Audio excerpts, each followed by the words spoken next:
Todos nós andamos, corremos, dançamos e fazemos diversas atividades.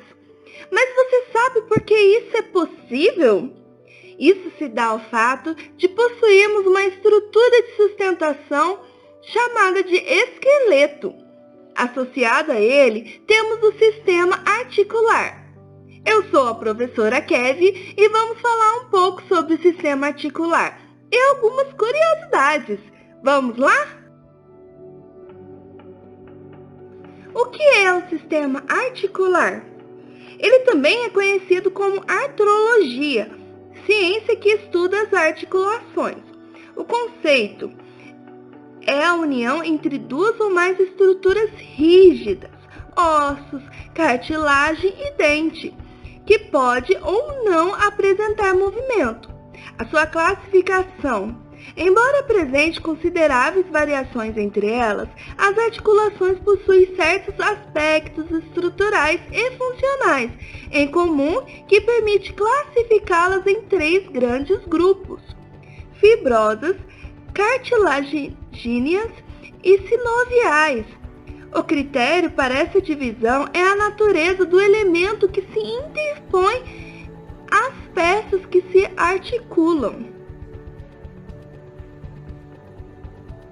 Articulações fibrosas, sinatroses, imóveis, são as articulações nas quais o elemento que se interpõe às peças que se articulam é o tecido conjuntivo fibroso, e são ditas fibrosas, e a grande maioria delas se apresenta no crânio. É evidente que a mobilidade nessas articulações é praticamente ausente, embora o tecido conjuntivo interposto confira certa elasticidade ao crânio. Há 3 tipos de articulações fibrosas: sindemoses, gonfosas e suturas.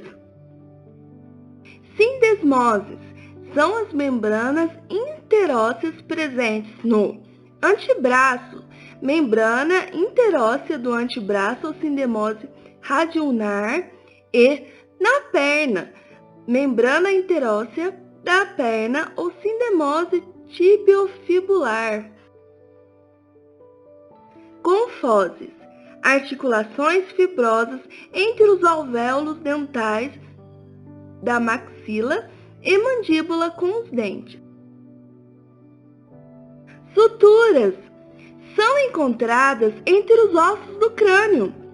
A maneira pela qual as bordas dos ossos articulados entram em contato é variável, reconhecendo-se suturas planas, união linear retilínea ou aproximadamente retilínea. 2 exemplos seriam a internasal e a interpalatina. Suturas escamosas, união em bísel, corte enviesado na aresta de uma peça, o mesmo que chanfradura, uma marca na pele provocada por corte de faca ou de navalha, cicatriz. Exemplo seria tempo parietal. Suturas cerradas ou serrátil, é a união em linha dentada. Um exemplo é interparietal. Suturas esquidinlese, também chamada de cunha, e sulco, por assim se apresentarem as superfícies ósseas. Um exemplo é o esfenoide e o vômer. Você sabia que no crânio do feto e recém-nascido, onde a ossificação ainda é incompleta, a quantidade de tecido conjuntivo fibroso interposto é muito maior, explicando a grande separação entre os ossos e uma maior mobilidade.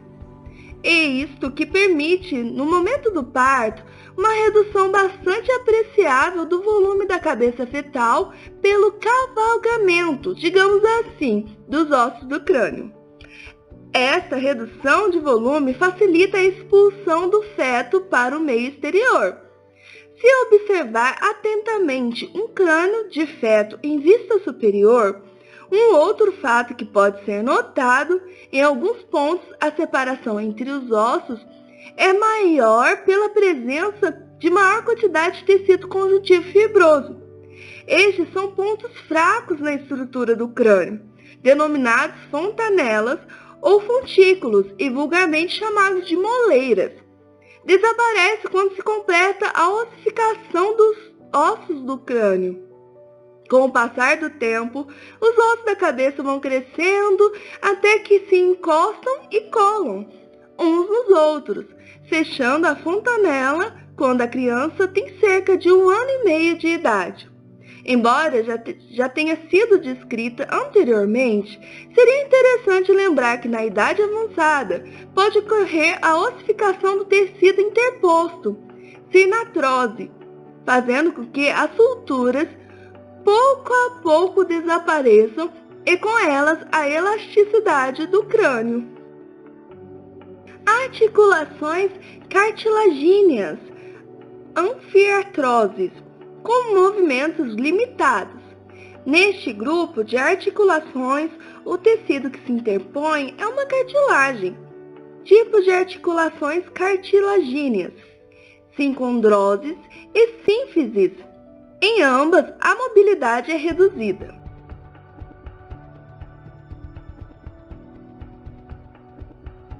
Sincondroses. Quando se trata de cartilagem hialina, temos as sincondroses, conhecidas também como articulações temporárias que desaparecem depois do crescimento. Exemplos temos a articulação esfeno-occipital ou esfeno-basilar, manúbrio external e epífice do crescimento. Sínfises. As articulações que contêm fibrocartilagem são mais fortes e geralmente localizadas em locais de impacto. Servem também como amortecedores. São as chamadas sínfises. Exemplo de sínfise encontramos na união, no plano mediano entre as porções púbicas dos ossos do quadril, constituindo a sífice púbica. Também as articulações que se fazem entre os corpos das vértebras podem ser considerados como sínfises, uma vez que se interpõe entre eles um disco de fibrocartilagem, o disco intervertebral. Articulações sinoviais, de artroses, com movimentos amplos. A mobilidade exige livre deslizamento de uma superfície óssea contra a outra, e isso é impossível quando entre elas interpõe-se um meio de ligação, seja conjuntivo, fibroso ou cartilagíneo. Para que haja o grau desejável de movimento em muitas articulações, o elemento que se interpõe às peças que se circulam é um líquido denominado sinóvia ou sinovial. Deste modo, os meios de união entre as peças esqueléticas articuladas não se prendem na superfície de articulações, como ocorre nas articulações fibrosas ou cartilaginosas. Nas articulações sinoviais, o principal meio de união é representado pela cápsula articular, espécie de manguito que envolve a articulação prendendo-se nos ossos que se articulam. O corte frontal esquemático de uma articulação sinovial mostra a presença de uma cavidade articular. Possui ampla mobilidade e o elemento que se interpõe às estruturas ósseas e líquido sinovial, como apresentado na figura. A cavidade articular é o espaço virtual onde se encontra o líquido sinovial, responsável pela lubrificação que reduz o atrito entre as estruturas, permitindo o deslizamento com o menor desgaste possível. Classificação funcional das articulações sinoviais quanto à movimentação. Podem ser monoaxial, biaxial e triaxial. Monoaxial. Realizam movimentos em torno de apenas um eixo. Exemplo, a articulação do cotovelo. Gínglimo ou articulação em dobradiça. São articulações mantidas por fortes ligamentos colaterais. Trocoide ou articulação em pivô. Possuem movimentos exclusivos de rotação.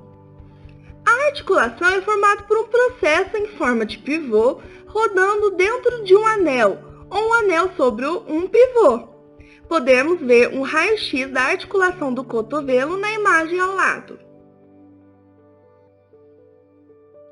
Biaxial. Realizam movimentos em torno de dois eixos. Exemplo, articulação do punho. Articulação condilar. Possui uma superfície articular ovoide ou condilar interligada a uma cavidade elíptica, de modo a permitir os movimentos de flexão e extensão, adução e abdução e circundação. Articulação celular. São articulações com faces ósseas côncavas ou convexas. Vamos ver também um raio-x da articulação da mão ao lado. Triaxial. Realizam movimentos em torno de três eixos. Exemplo, articulações do ombro. Articulação esferoide ou enartrose. É o tipo de articulação no qual o osso distal é capaz de movimentar-se em três eixos ou 6 movimentos: flexão, extensão, abdução, adução, rotação e circundação. Podemos ver um raio-x da articulação do ombro na imagem ao lado. Aqui temos um breve resumo das articulações mencionadas nesse vídeo. Curiosidades! Você sabia que o sistema esquelético humano é formado por 206 ossos? Em um recém-nascido, são 300 ossos, mas com o tempo, alguns deles se fundem para formarem um só. Uau! O fêmur, osso da coxa, é o mais longo do corpo humano. Numa pessoa de 1,80 m, ele tem cerca de 50 centímetros. É também o osso mais forte do corpo humano. Apesar de ser oco, suporta mais o peso do que o concreto. Mas é melhor não se arriscar medindo sua força, não é? O menor osso do corpo humano é o estribo, um dos 3 ossinhos que temos no ouvido. Ele mede entre 2,6 a 3,4 milímetros e pesa de 2 a 4,3 miligramas. Que belezinha! Os ossos representam cerca de 15% do peso do nosso corpo. O desenvolvimento do esqueleto humano dura até os 22 anos. O único osso do corpo humano que já nasce plenamente desenvolvido é o ossículo do ouvido. Se você ainda não cresceu, calma! Você tem até os 22 anos para isso. Não vamos apressar as coisas. Praticar jardinagem é o melhor exercício físico para manter os ossos saudáveis. Que tal começar hoje?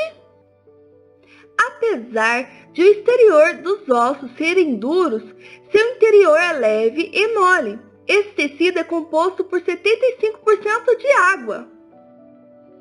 Um pedaço de osso humano do tamanho de uma caixa de fósforos consegue suportar até 9 toneladas de carga. Nossa! A maioria dos ossos do corpo humano está concentrada na região dos pulsos e das mãos.